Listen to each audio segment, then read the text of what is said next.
நம்ம கவனமாக செயல்பட வேண்டும். இப்போ நம்ம என்ன பார்த்துருக்குறோம்?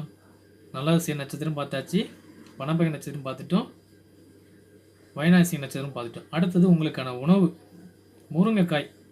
முருங்கைக்காய் வந்து பார்த்தீங்கன்னா, முருங்கை பாக்யராஜ் தான் நாத்துக்கு வருவார், நடிகர் பாக்யராஜ் சார். அதனால் நீங்கள் வந்து முருங்கைக்காய் வந்து நீங்கள் சாப்பிடலாம்.